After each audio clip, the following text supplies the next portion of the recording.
Uh, once again, welcome to Faith Life Group, where we empower infinite possibilities. As you come to see, we have a unique platform that actually stretches you to think in a very holistic manner how to address financial challenges. And tonight, I'm going to just do an introduction for those who are joining the business for the first time, just to have a glimpse of what we do and the possibilities there are in this business. And before we get there, let's do a reality check, okay? Because if we don't know where we are and the challenges that we face today, it'll be very difficult for us to move forward. And some of the statistics are really staggering. For example, since 1975, $80 trillion has shifted from the bottom 90% to the top 1%. So you can see how wealth have moved over the years. And as the saying goes, the rich get richer and the poor get poorer. This is actually this is a data that proves that. And in 2023 alone, there was 3.9 trillion, about $32,000 per worker in the bottom 90%. So this is what is actually tracked over the years. And in terms of racial group or racial gap, every dollar for a white family owns, an equivalent black family only owns 23 cents, and a Latino family owns just 19 cents. So that's the wealth disparity across the different racial groups in America. And the top 1% hold 31% of all wealth, while the bottom 50% hold only 2.6%. And the rest goes to the middle class. And the wealth gap between rich families and the middle class grew from 36 times to 71 times in 2023. So the question we have today is, how can we bridge the financial knowledge gap? It is knowledge that creates wealth.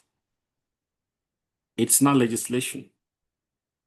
Legislation goes up and down depending on the administration. And therefore, are we okay? Any question? Okay, so our challenge here is to see how we can bridge this financial knowledge gap. And to bridge this gap, there are certain things we have to do.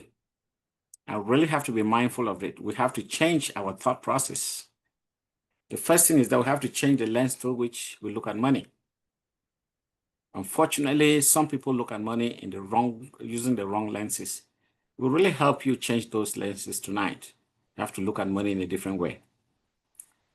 The second thing we have to understand is that we have to know how to leverage.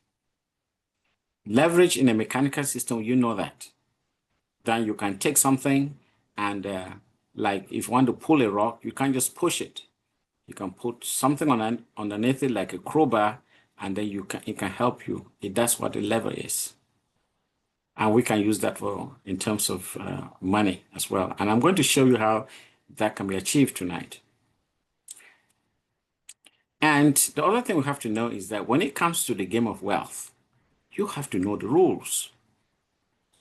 If you go to a game and you don't know the rules, there's no way you can win.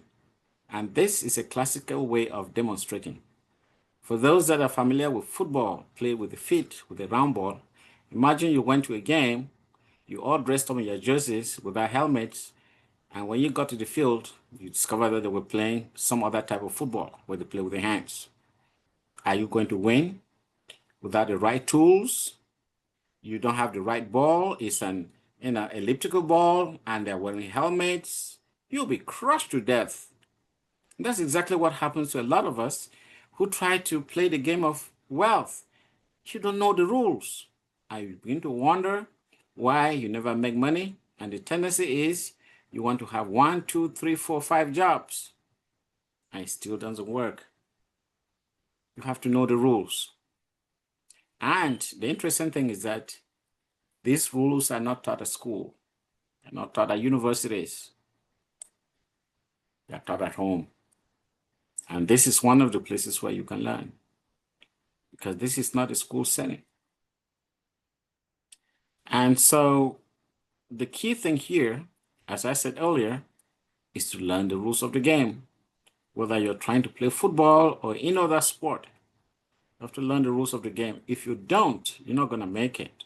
That's obvious. I mean, it sounds obvious, but people don't know how important that is. And that's why you're here today, so you can know the rules of the game. And one of the fundamental aspects about money that a lot of people don't get it is that what a life insurance has to offer. In fact, that is the ultimate asset. You can actually literally use it for anything, from buying grocery to going on a vacation to buying a house. People don't know that, whether it's for short or long-term goals. It can. The only issue is, do you know the rules, how to make it work? And because some people have limitation as to how it can be used, they force you to believe that you can only use it for one thing. That is not true. We are going to prove it to you tonight. So what you need to understand here is what is the strategy? What strategy do you want to adopt in order to understand the rules? And therefore, this is what it means. Life insurance is actually to help you live well. It's for living well. Many people do not know that. But very often, you can convince them that life insurance is for death. And many people think life insurance is just for death. It is not. It isn't. It's a very minute part of it, as you come to realize tonight. So let me give you some sort of pictorial difference between the notion of life insurance from the perspective of the broader public and what it really means. Most people who, if you're maybe 30 years or above, you recognize the landline. What does the landline do? You make a phone call to one person and one person only. However, today we have a smartphone. How many operations can you do with a smartphone? In fact, it is limitless. You can't even count it. You cannot. And that is actually the fundamental difference between the old life insurance, which only talked about death, and the new life insurance that goes beyond death. Sorry, I was trying to bring in somebody. Okay, that goes. Can somebody take care of those who are trying to join us so I don't have to move? Thank you. Okay, so the new life insurance is like a smartphone. It has living benefits. Do you live too long? What are you going to do? If you have a terminal illness, chronic, critical illness, critical injury, Alzheimer's, they take care of all those, everything that has to do with some of the, the limitations of you living, or some of the challenges that you have when living. Today's life insurance takes care of that. And that is almost the extreme. I told you that you can, when I talk about living benefits, I'm talking about holidays. I'm talking about a wedding. I'm talking about buying grocery. I'm talking about building your own business. It can handle all that. But to many people, when you talk about life insurance, especially, I have to be very honest with you, within the African community, when you talk to them about life, they just run away and say, oh, my wife knows about this. And you want me to die so that she can take the money, and all sort of, funny stories that people tell and really scare people away. It is not true. We need education, and that's what this platform is all about. It's about education, knowing the facts and knowing the truth, so that you can make the right decisions. And so what is our responsibility? Yes, you have to understand money, but how? The first thing you have to understand is how money works. It's important and it's easy how money works. But there's a second part of it, which is actually hits at the core of knowing what we're here tonight. Is how to make money work for you. Because if you do not know how to make money work for you, you are going to spend your entire life working for money. And a lot of us are actually doing that right now. They have 2, 3, possibly 4 jobs because now they are working for money. If you can just think for a moment and say, is it possible that I can make money work for myself? You'll just be amazed how you solve a fundamental equation in your life. And that's why we're here tonight, to teach you how to make money work for you, or more so, to show you the talented people among us who can be your mentor and help you to understand how to make money work for you. Because we are going to turn this in some very practical examples. We cannot show all the examples tonight, but trust me, it doesn't matter what challenge you have in your life. We can show it to you that's going to work. And we prove it mathematically and otherwise. So for us to go even further, there's something you have to understand. I think this idea has been flooded for a long time, and it seems to be part of a household knowledge about cash flow by Robert Kiyosaki. Anybody who has read any of his books, you realize that he talks so much about cash flow. And cash flow, he tells you that there are 4 ways to produce income. And each of us here should be able to identify which quadrant you belong to, whether you need to do something about it, whether you just have to realize it and know that, okay, I'm here, and these are the consequences of being here. You just have to know your limitations where you are. And the first is when you're an employee. An employee, you have a job. That's right, you have a job. And you should know that employees only make 5% of the wealth in this country. Only 5% of what we call wealthy people. Only 5% of that is occupied by employees because they have a job. And obviously, they may be CEOs of big companies, okay? Not ordinary workers like you and I. And how are they paid? Against the clock. They clock in and they clock out. And you negotiate with whoever your employer is. How much are you worth? You say, okay, my name is Dr. This. I have a PhD. They say, okay. That's it. Cut it. We'll give you $175 an hour. You say, oh no, there are no that many people who are ready to take maybe 70. Say, okay, that's it. I'll take it. So you're $140,000 a year, or max $150,000 a year, because you work against the clock. If for some reason you were sick and you have already used all your sick days, they say, oh, sorry, we are not going to pay you for these days because you already used all your sick days. And that's what it means, working against the clock. Well, there you have some other people who are more ambitious. They say, okay, I'm going to have my own business. I'm self-employed. Which means you own a job. I have my little grocery shop, or I have a tire repair business, or I have my garage where I repair cars. You are self-employed. Again, you are paid against the clock. You come in at 8:30 in the morning and you go home at 6:30 or 7.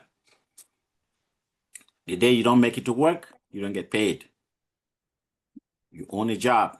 And you see that both categories, the employee and the self-employee, they make up 5% of the wealth pool in this country. Then you move across and you realize that it makes up 75% of the population. So 5% of wealth is owned by 75% of the population. We talk about a lot of small businesses all across the United States. That's true. We're a country of small businesses or self-employees, mom and pop shops.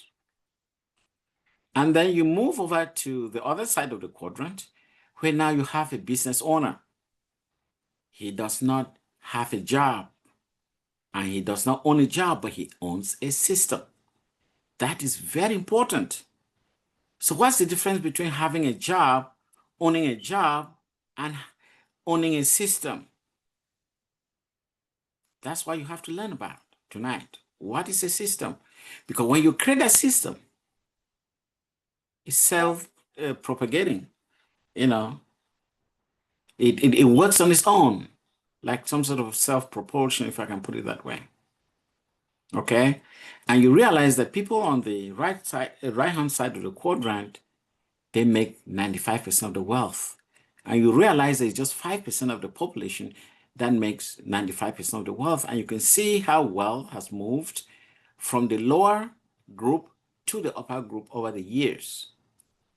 That migration is actually demonstrated in the way business is conducted, how people make money. Okay?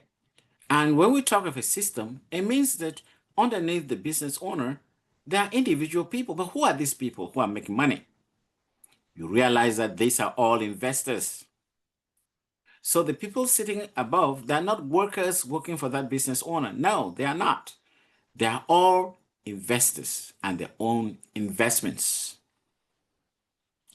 And what is different between those on the left-hand side and the right-hand side is money works for them. That's where you should be. These people know how to make money work for them.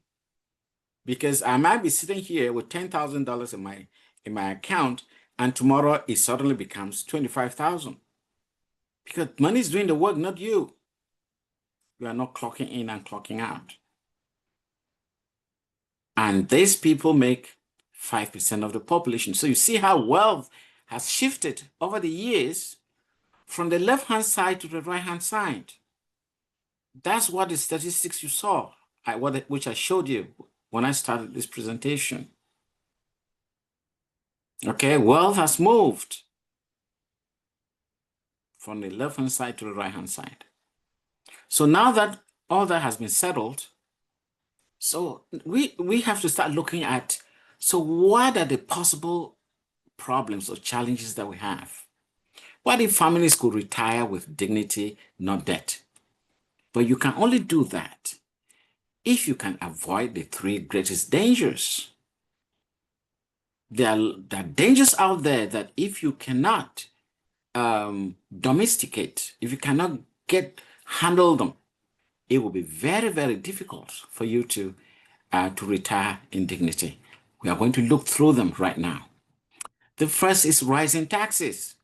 We all know that, and there are reasons for rising taxes, which we're going to discuss later on. Inflation. We all know inflation. They've talked about inflation in recent months, how the cost of food is rising every single month. In fact, there was some information that, in fact, the cost of school materials from last year has risen in some places as high as 34%. That's inflation. Okay? A lot of people chasing very few services, and therefore it causes the price to rise. Demand and supply. And the third is market volatility. And we're going to talk about.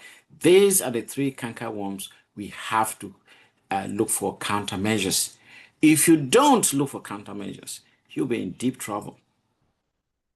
Just handling two of the three is not enough. You have to handle all three of them. And I'm going to describe to you how these can be handled. So these are the three greatest dangers that everybody faces, especially those on the eve of retirement, because that's what scares everybody. Is my money going to take me for the rest of my days, or I may have to come back to work? And this is something that many people don't really think about until maybe it's too late. So let's talk about the impact of taxes on our residual income. A lot of people will say, okay, I don't care. I'm going to pay the taxes. So what? But they don't know what taxes do to you. I'm going to do a little demonstration. And that demonstration is very simple. I'm going to ask you, if you double $2 20 times, what do you get? A zero tax bracket. And then we compare it.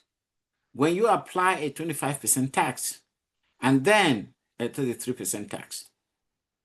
And for your information, most people, the ordinary folks, they pay between 20 and 25% tax bracket. That's where they belong. The very rich folks, they're between 8 and 12% from capital gains tax. It's much lower. So you should know this. So let's do the demonstration. So imagine you double $2 20 times. I want to make the math very simple because most people will say you double it 20 times means $40. No, it's not.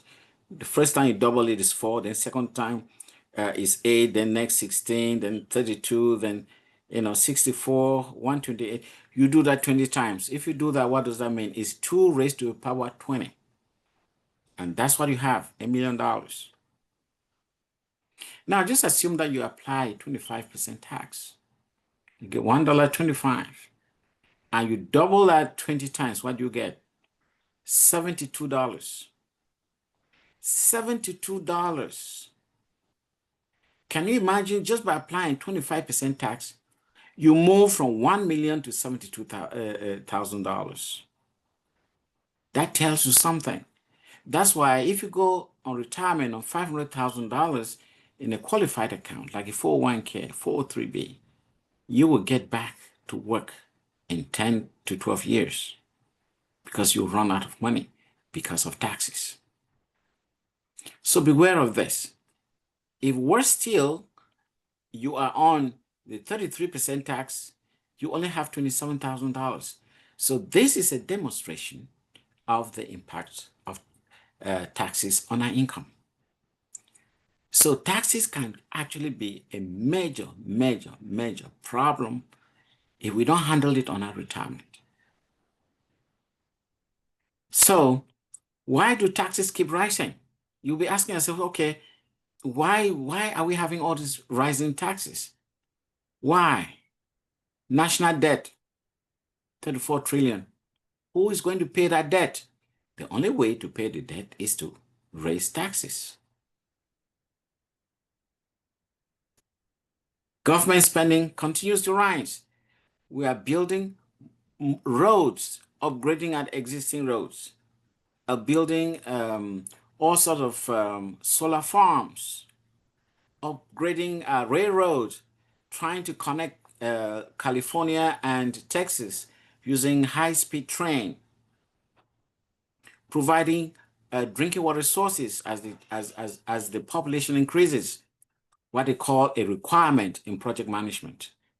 What are the requirements of a city when it keeps growing?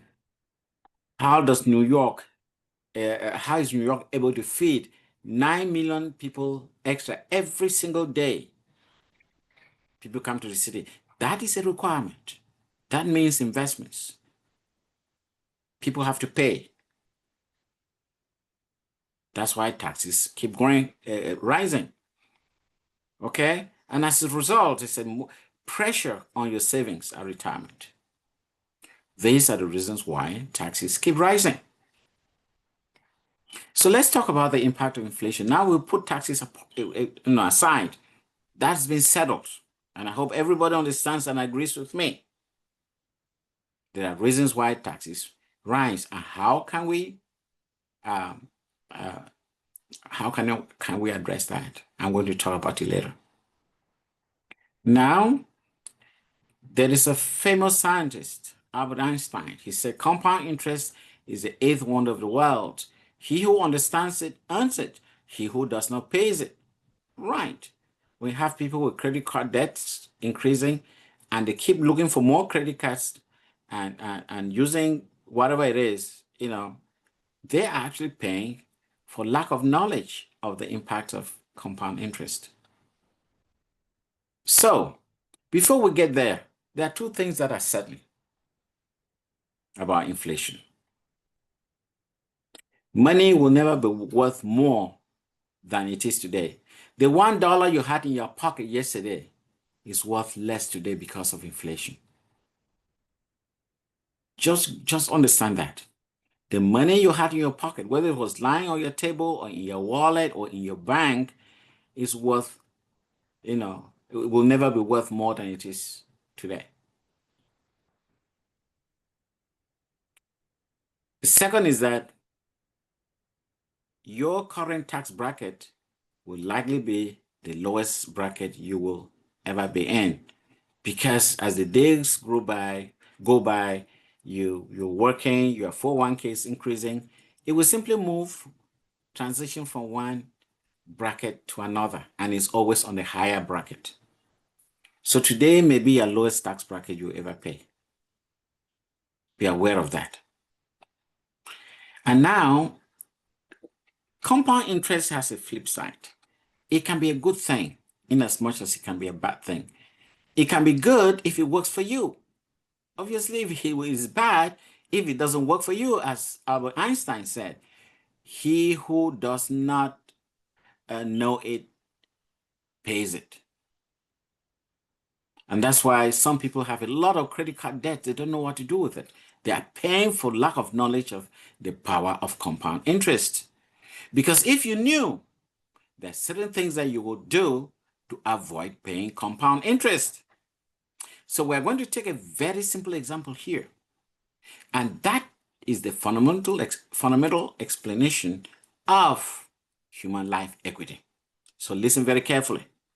That is where we start with the knowledge that we use in order to develop different scenarios, different strategies, depending on what your challenges are. So I take this example because a month or so ago, when I went to my bank, I'm in Capital One, I saw this big poster with a smiling lady saying we have now increased our simple interest to 4%. I literally saw people dancing around the poster, thinking that it was a great thing. But let me just do a small demonstration here. So imagine you had $100,000 and you wanted to save it for retirement. You put it in your bank and they say, sir, we're gonna give you 4% until the day you retire. Well, you know how much you're gonna get. You are very happy, you give them $100,000. Little do you know that once you give them $100,000, when you've disappeared from the bank, they turn it and put it in an insurance company. And that insurance company not only gives them 10%, but it's 10% compound interest. That's the money. That's why very often when you go to the bank, if you're looking for, let's say, $5,000, they'll tell you, sir, we don't have money. Come back tomorrow. You begin to wonder, I thought the bank holds money. No, banks do not hold money.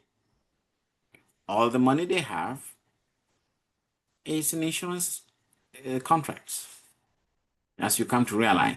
So just imagine yourself after 10 years, your money has grown to 124,000, but that same account in insurance company is already more than twice, 259,000. And when you retire, you show up, they give you a handshake, and they give you 136,000. Meanwhile, that same amount of money has just produced $4.5 million to the bank. Now, there is a story here which you really have to understand. In order to have an insurance policy based on the mobility table, you need 3 pieces of information: your gender, your age, and your medical record. These 3 pieces of information will define a minimum death benefit. Every human being has a financial value, and you call that human life equity. The only place where the human life equity is zero is the cemetery. When you are dead in the cemetery, you have zero value. So long as you are breathing and walking, you have a human life equity. Now, listen to me. So imagine that money you put in the bank, that $100,000 was your human life equity. And after 20 years, if you went to the bank, they tell you, oh, all you have is $128,000. Whereas if you went to the life insurance company, you can have access to almost $700,000, which means you have the right to take out maybe $650,000 without any collateral, because your human life equity is enough collateral. They can give you that money right there and then, because an insurance contract is money. Can you imagine what you can do with that money as opposed to 128,000? That is what we are doing here, because that money that grows in your account You can use it without asking. You can use it to borrow other people's money and do business with it. That is the basis of the knowledge that we use in order to create wealth. Okay, so how does inflation affect our lives? Think about healthcare costs, rising healthcare costs. Okay, and it leads to loss of income. Imagine you're working and you have maybe some kidney disease. You are asked to go home because the group insurance doesn't cover that. They say go home, you can heal yourself, you can come back and get your job back. You sell your house because you have no other way to pay for that. Dialysis may cost up to $1,000 a week. That's a lot of money. So it leads to loss of income. And over the years, these costs have gone up. In fact, I had some training, some seminar a few days ago, where I was made to understand that the healthcare costs will go up 34% next year. That's inflation. We have chronic and critical illnesses, major expenses. You have cancer. You didn't have any coverage for cancer, not even term life or term life with living benefits. And these costs keep going up because of inflation. As the population grows up, as the population increases, there's a lot of stress on all these services. I mean, you heard the other part of it. They say, oh, immigration, people come without, they don't have any policies, and they put a strain on our healthcare system because too many people are chasing very few services. It leads to an inflation, rising costs. Okay? So you have, again, out-of-pocket costs. Medical costs can drain savings. You can take a low premium and high deductible, or high premium with low deductible, depending on your health situation. So you may have to decide. We have that option of making that decision. But many people do not know. They may have high premium and low deductible when they're in very good health and they don't know it. So education too is critical here. What about people living longer? Well, in the 60s, the conventional wisdom is that if you retire at 60 or 62, maybe by 70 you're dead. So people didn't really worry much about it. But today, people retire at 62 and they live till 98. Oh my goodness.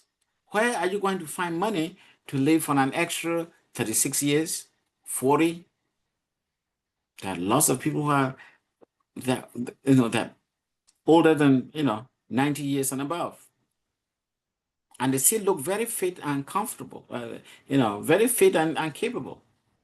My mother is 86 and she's perfectly fine. She does her work. She doesn't need any assistance. So longevity creates the risk of outliving retirement funds. Okay? And as a result, many now are delaying retirement until age 70 plus. You have 72, that's the line. If you go beyond it, you're going to lose half of your Social Security or something. And we also have the case of rising death rates. Remember, during the pandemic, imagine how our healthcare system was stressed and strained, or whatever, when a lot of people, and as a result of the pandemic, there was some legislation that were passed to make sure that small businesses of 49 or 50 people and less must have a retirement account so that they can be served during cases of pandemics. It wasn't much of an issue prior to that. And people did not know in 1918, when we had the Spanish flu, insurance companies pay out $2 billion. In 2020, insurance companies pay out $2 billion. Interesting. 1918 and 2020. Same amount of money was paid out by insurance companies. So without proper insurance, families and dreams are left behind. You see the impact of inflation. So you should have an account that grows compound interest. That's simple because you know about it. If you don't, you're going to pay for compound interest, your lack of knowledge. And the third is market volatility and economic shifts. We're going to talk about Warren Buffett's rule of investment or investing. I messed this one up. Okay, the first rule is make money, never lose money. And the second rule is don't forget rule number 1. The third rule is don't pay money to invest money. The fourth is account for inflation. Is it 3%, 6%? Find out. There's this very simple way of checking for inflation. You can look at your favorite food, how much you used to buy it maybe 10 years ago and compare it to it now. It'll give you a little idea about how inflation is. Maybe you used to buy love bananas. I used to buy 10 bananas for $1. Today I buy 2 for $5. We'll give you an idea. So if 2 is $5, then 10 is how much? $25 from $1 to $25. Can you calculate the inflation from that? It's huge. Earn compound interest rather than simple interest. I think we discussed that earlier. And the last one, which I haven't really talked about, is get protection from probate. The only way to get protection from probate is to make sure that you have an index account. There's no way around it. We're going to talk about an index account tonight. So coming back to market volatility, just imagine a scenario where you had $100,000 in the bank and they told you that this year it went up by 50%. Then it went down by 50% the following year. Year 3 it went up by 50%. Year 4 it went down by 50%. What would the market say? Oh, it averaged out, it's zero. And for the man on the street, what is he going to say? Oh, everything came back to normal and we'll all be dancing in squares. Oh, it's wonderful. I'm okay. But is it true? It is not true. Because when you look at the actual performance, this is what actually happened. $100,000 went up by 50%, 150, went down by 50%, you have 75,000, went up by 50, you have 112,500, went down by 50, you have 56,250. You actually had a return of minus 43.75. That's why when the market crashed in 2008, some people had to wait for 10 years to get back to the pre-2008 condition. It is not a good thing. Okay? So, for us to actually understand what is going on, we have to understand how money works. How many ways does money work in America? 3 ways. The first is fixed.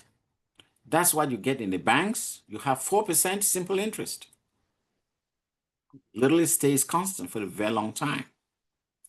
Or you can be in the market like 401k, 403b stocks, where your account is actually managed by financial advisors. And what is key here is that it doesn't matter whether the market goes up and down. You still pay them 1%. And over the life of your account, they may make up to $30,000 from you, $50,000. They will not be sorry for you because the market went down. You still have to pay them. That's what you call the variable market. Or you have an index account where we come in, producers or financial strategies. How does it work? When the market goes up, you take advantage of that upward movement of market. When the market crashes, you are frozen. You are locked in. You do not fall with the market. When the market comes back up, you pick up from where you lost. And you keep going. That's why you make money. You never lose money. That's That's where that statement came from. So where do you want to put your money? You must be able to put your money in all three buckets, everyone with a specific reason. So take the case of a variable market. And when you index it, it comes with the ability that it will avoid probate. I hope one day we'll talk a little bit about probate. You can Google, just go to Google and say, can you list the number of probate courts around me? You'll be surprised. The moment you pass away in a hospital, the first thing that the doctors do, they take your social security number, they phone the probate court. At that time, all your accounts are frozen. If you had kids in school, it doesn't matter. There are lots of wealthy people who never had index accounts and their families got into trouble. At times, it took 7 years for them to resolve. I can give you a few examples. When Prince died, he had $156 million in his account that wasn't protected. After a number of years, you can Google this, please. Don't think that it's a lie. When it was settled, only 6 million went to the family. 150 went to probate. The gentleman who was shot in California, the creator of Cash App, I think the ad is still up for GoFundMe. I think they've raised now, I don't know whether it's 30,000 or whatever. And the star of Black Panther, he too didn't have an index account. And he lost about 60% of his money. So having an index account protects you from probate and other things. I had the occasion to meet a lady in Illinois when I started this business. She told us her own horror story. She was taking care of the mother, and the mother, of course, she was in charge of the mother's account, so she would go take money and so on. She had already paid for the house, and she assumed that the house was hers. So when she heard when the mother died, she already knew about probate. She went, took every cash in it, and left $1. So when the probate court started investigating, they found the $1. Of course, they took the $1 from the account, and they tracked the house, took the house from the lady, and sold it because she hadn't paid for the taxes for that year until her passing. So that's what happened. They took the house from her. They sold it, and they paid themselves, and literally nothing came back. There was another family in Oregon, and the son, I mean, they just moved from Africa. They came here. The son was playing soccer, very promising soccer player, made about 100,000 in his account. One day he went out with friends, came back and passed away. And of course, the family said, no problem, we'll pay. The son had a lot of money. Long story short, a couple of weeks later, they got a letter from probate that this is the outstanding balance. It was $15, a check for $15. And we only know this story because she joined the business and talked about her own experience. So there are a lot of horror stories. Another case, the gentleman wanted to sue the probate court. I told him that you cannot sue the probate court because he was so upset about what happened to the brother who passed away, a businessman. They took everything. Right. So now let me just show a comparison between two charts here. This is an actual information. That's how the S&P point-to-point performed from 1999 through 2020. And you can see that account, I think there was $250,000 in it in the beginning. And because of all the market fluctuations, you can see what happened in 2008 and so on. And finally, at the end of the day, you can see it made just $465,000. When you take taxes, it becomes about $348,000. So after 20 years of investing $250,000, see how much extra you're able to make, just about $94,000. But without if you put it in an index account, that same $250,000 as of 2020, the index account was 1.5 million. So see the difference between leaving your money in the market, because some people will tell you, oh, so are you going to, what about the upward movement? If it goes beyond your 11%, because at times you have a cap, they cannot give you more than that.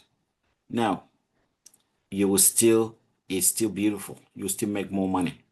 So look at what happened between a variable account and an index account. This is a real situation. So give you an example. So take the case of what happened between 2000 and 2020. You know, not to dwell so much on this chart, you can see that 2008, it lost about 40%. 2001, 2, and 3, there were also some losses. And 2020, you had a 24% loss. Now, in order to index it, this is what happens. Indexing for safety. You provide a cap. This is the case where it's capped. It may be uncapped because, in fact, with the company that we work with, National Life, it is uncapped. So it just take the case of being capped. It means that in the years where the market did not perform, you have zero applied to your account. You stay where you were. So you are protected against market loss. That's why everything here is green. So essentially, you know, we have protected you and your money will not go down. So because of market volatility, what happens? You have an unstable economy with looming corrections. And people have to know, you must have a crash. You call that market correction because you can't let the economy grow forever. The inflation will be unbelievable. So the market cannot increase. In fact, the market crashes 3 to 4 times every 10 years to correct itself. Okay? And you know that over 60 million Americans have retirements tied to Wall Street. That's a lot of business for us. You can help them, move them to safer financial buckets. Okay? And as a result of that, traditional careers are less secure. Okay? So people are seeking alternate income streams. So you have, by owning a business, as I discussed much earlier in this presentation, it provides independence in time, lifestyle, and income. And because of today's technology, it lowers the barriers to entry. Some of you are in, I don't know, Alabama, Texas, Maryland, anywhere within the United States. You can even be overseas. And because of technology, we can access each other. So it makes business ownership much easier than it was a couple of years ago. Okay, also enables scaling across multiple states. I have people who are in Maryland or they're in Texas or Arkansas. It doesn't matter. We still work. Okay. So I have a growing millionaire and billionaire generation, you know, it's proof of ownership. So the opportunities that we have today has led to a lot of people growing, you know, making it to the top, as opposed to traditional businesses where you had to hire people, train them, give them, you know, all sort of benefits. You don't have to do that today in order to be a millionaire. To be a millionaire, you don't have to do that today. So these are all the advantages. So what are the 3 greatest opportunities here? We need a tax-free vehicle. It must be linked to inflation, compound interest. It must be indexed for safety. These are the 3 countermeasures. So instead of having rising taxes, you pick a financial bucket where it is tax-free. And make sure that that money grows compound interest. And it is indexed against market volatility. How beautiful. So we now have designed something. So now the question is, does a perfect financial vehicle exist there? The answer is no. However, There are some that have more attributes than others. One example would be real estate. Can we use real estate as an ideal financial vehicle? The answer is no. But it's not that real estate is not it's a good profession to do. You can. Because if you only have houses and no money and something happens to you, what are you going to do? You have to sell the house maybe below market value so you can get it sold to get the money. But what we have to do is to take the one with the most attributes as the foundation and build from there. And before we even choose it, what are the attributes? We have to know what these attributes are. What do you think will be the best attribute for any financial vehicle that you feel that it will satisfy your needs? That's the question. So we have to define them. The first is liquidity, 100% access to funds. No matter what happens, if you need money now, what do you do to get that money? It must be safety. It must be safe. No market risk. You don't go to the market and say, oh, that cryptocurrency I bought, that thing has lost, 50%. What am I going to do? So cryptocurrency is not the best.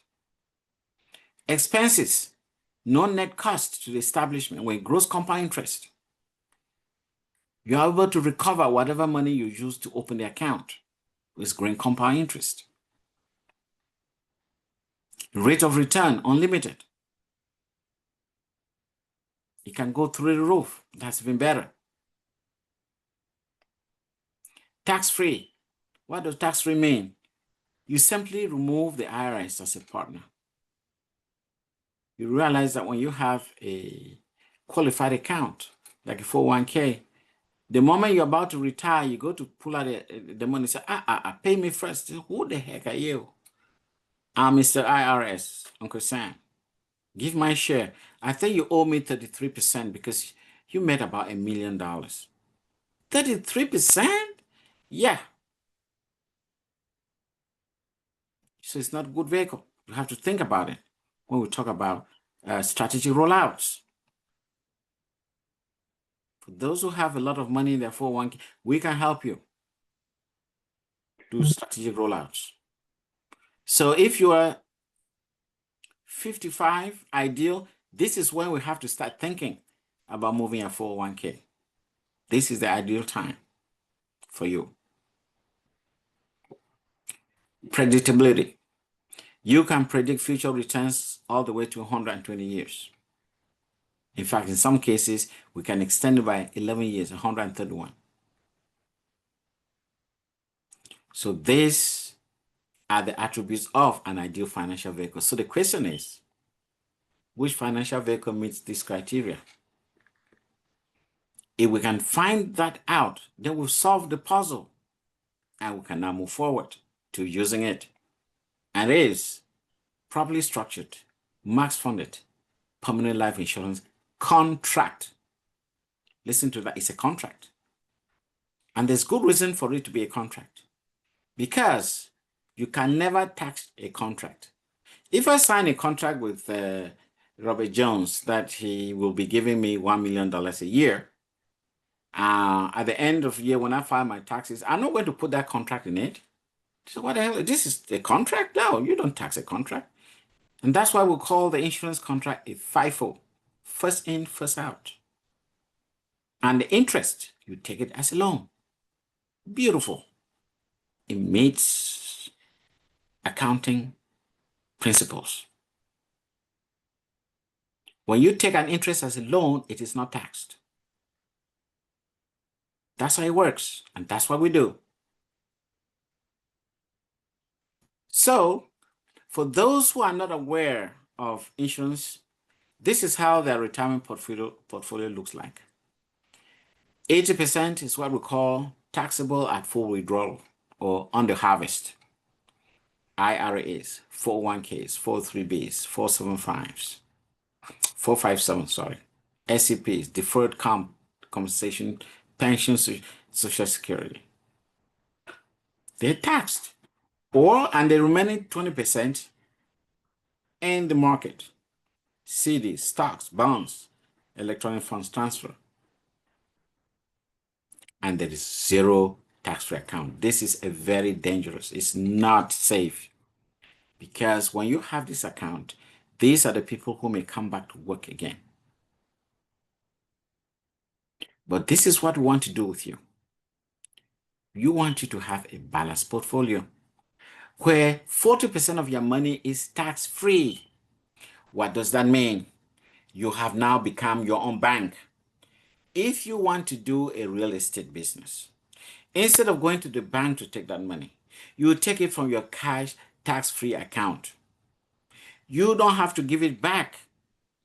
And you do that investment. You buy that home and you flip it. You make money. You may as well, you can put it back. In fact, if you put it back into an account where it accounts for your long-term care, when you file your taxes, it is tax deductible. People don't know that. So it favors you. So the permanent life insurance contract is not an alternate, but a ultimate is the a complement, ultimate contract. What did I write there? Ultimate asset, yeah. Okay. So that's what we should try to be, and that's why we say you become your bank. And in this scenario, you can be anything.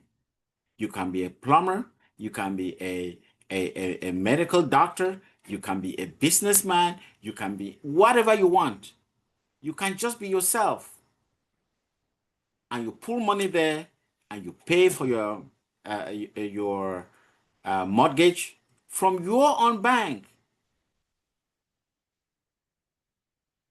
Or you pay for your credit card debt from yourself. And you pay off much quicker. We just have to design it. You have to understand so that we create a strategy. We create the swing, not the club. We look for this. If you want to be a good soccer player, you don't go and buy a Messi t-shirt. That's nonsense. That's the commodity. You have to know how he dribbles. What does he do to get the ball passed between your legs? You have to keep practicing that. We call that a strategy. Just like you want to play golf.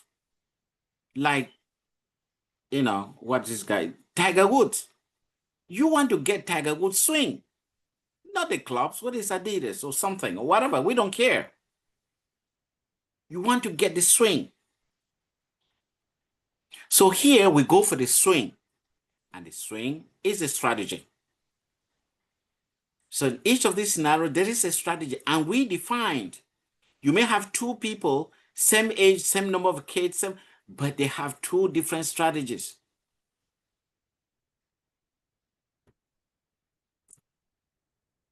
So that's what we do. This permanent insurance contract is what we call the Swiss Army knife of financial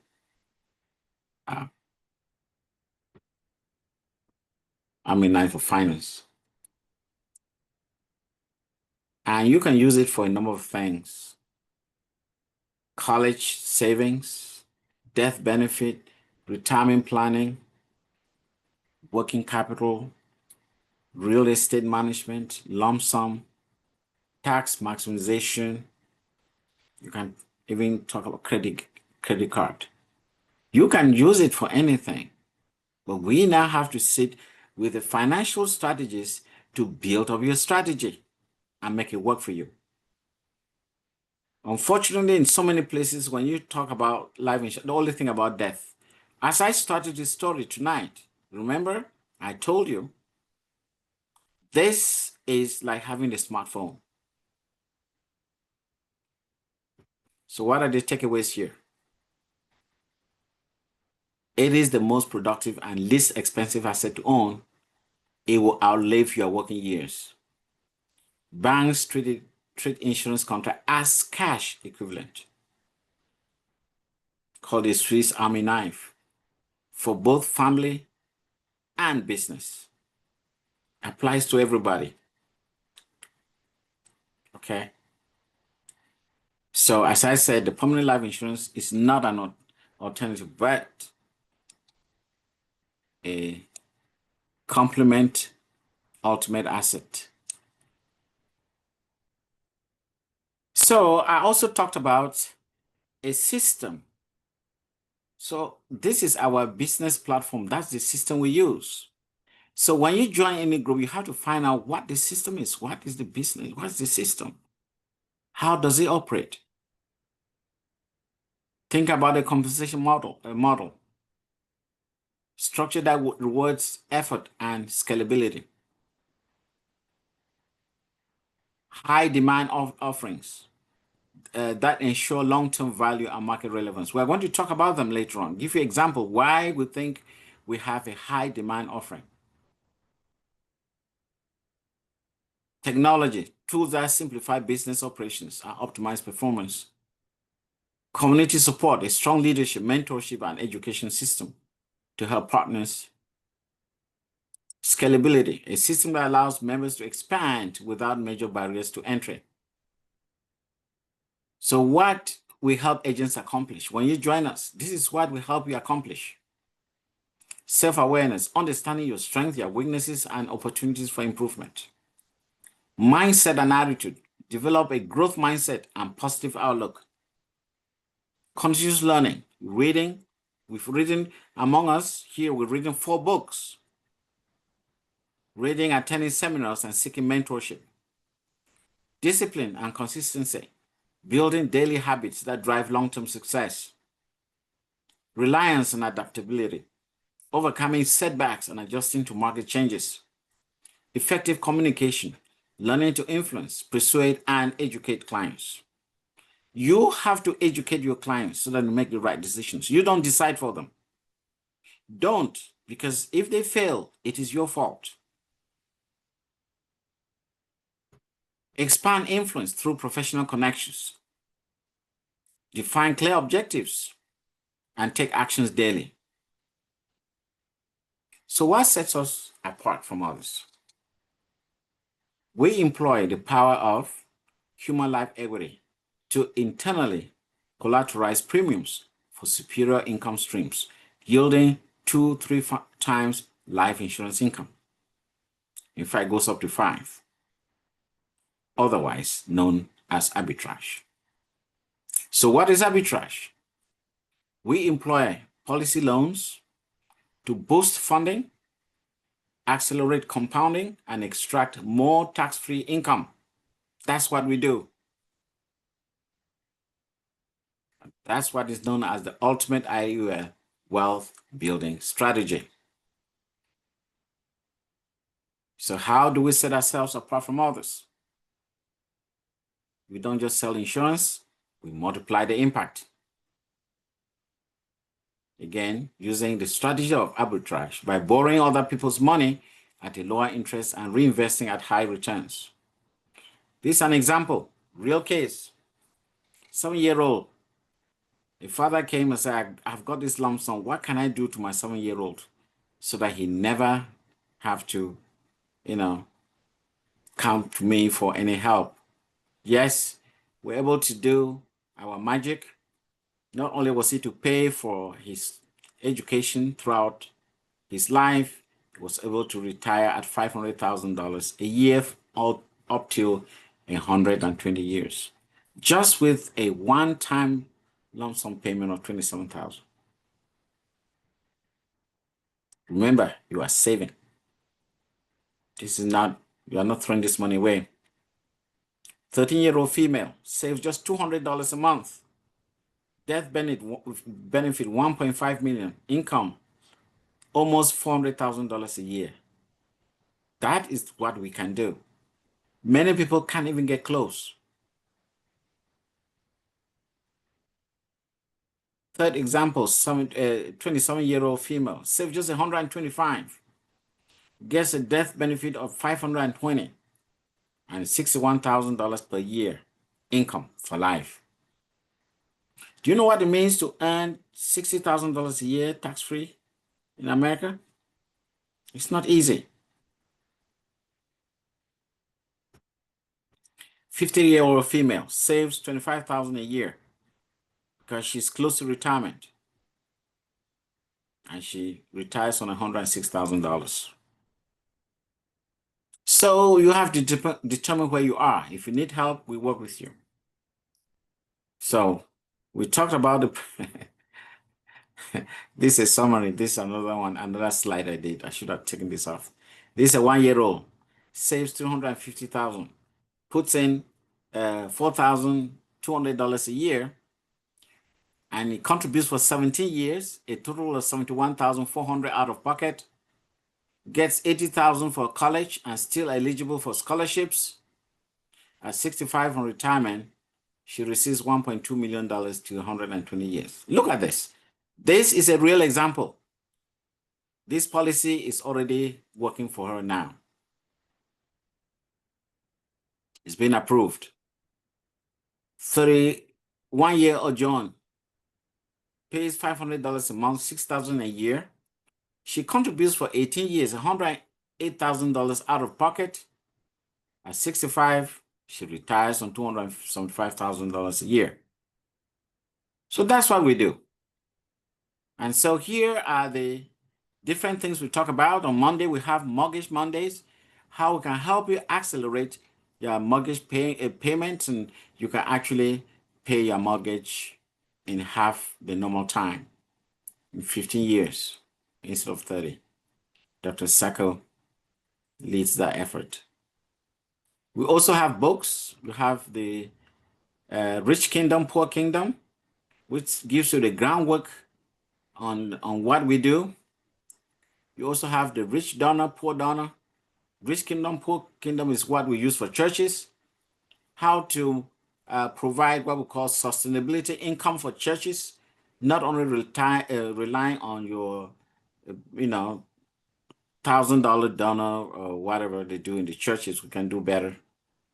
And Rich Donor, Poor Donor, that's what we use for other 501c3 organizations like Wounded Warriors and Tunnel to Towers. Can be your local police department or your fire department. That can we use it there. And this is what we use for churches, what we call sustainability funding model. What I just talked about. School empowerment, fire and police department. So how to join us is easy. Not yet licensed, that's okay. Get a business ID, $125. And the courses, cost about $30 a month. We negotiated, normally it's $200 a month. We'll bring it to $30. Hopefully you get licensed from your resident state. Depending on how serious you are, it can be from 30 days to maybe 2-3 months, but we really urge people to get it as soon as possible. Are you licensed? No problem. You pay your business license, you upload your business information in Show LLC. And if you want to join the church pledge and the Mortgage Mondays, there is a $25 a month fee for the programs, or you can pay $251 times per year, which means you save $50, or something like that. But that's optional. If you don't want to do the church play, you can join us and do whatever business. You can talk to families, work on college funding, and there are tons of things you can work on your own. You get down to business. Or you can be a corporate member, obtain your business license like a church. You join us so that we can teach you how to handle the trusts and build your financial chest for your church or your other business. Okay, join us. So that is the end of my presentation, and I'm I'm here to take any questions. Thank you, and over to you guys.